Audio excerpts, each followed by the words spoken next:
இரண்டு பக்கமும் விரட்டி அடிக்கப்பட்ட அண்ணன் தொல் திருமாவளவன் அவர்கள் என்ன செஞ்சார்னு பார்க்கணுமா? இந்த மாதிரியான குயிக் நியூஸ் அப்டேட் பண்ணணுமா? நம்ம சேனலை சப்ஸ்கிரைப் பண்ணி வச்சுக்கோங்க. கிறிஸ்தவர்களை பொறுத்த வரைக்கும் நீ எல்லா சேனல்லையும் கிறிஸ்தவன் என்று தானே சொன்னேன், அப்போ நீ சர்ச்சுக்கு போயிருக்கலாமே இல்லையா அப்படின்னும், இன்னொரு பக்கம் வருடா வருடம் ரம்ஜான் மாதத்தில் ரம்ஜான் நோன்பு இருப்பேன்னு சொன்ன, அப்போ நீ தர்கா போயிருக்கலாமா இல்லையா? அதெல்லாம் விட்டு எப்படியா நீ கோயிலுக்கு போகலாம்? சனாதனத்தை ஒழிப்பேன்னு சொன்னேன், இதுதானா சனாதனத்தை ஒழிக்கிற லட்சணம்?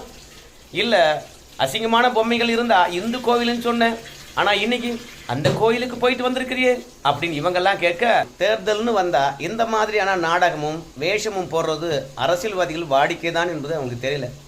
அப்பாவிகள் இவங்க மட்டுமே ஓட்டு போட்டால் இவர் ஜெயிக்க முடியும்? இந்துக்களையும் ஏமாத்தணுமா இல்லையா? இந்துக்களும் கடுப்பாயிட்டாங்க, இந்து மதத்தை வேறு இருக்குன்னு சொல்லிவிட்டு இப்போ கோயிலுக்கு வந்து எங்கள் வாக்கு கேட்க வரையா அப்படின்னு சொல்லிட்டு. அப்போது 4 பக்கம் விரட்டுறாங்க, எந்த பக்கம் போவார்?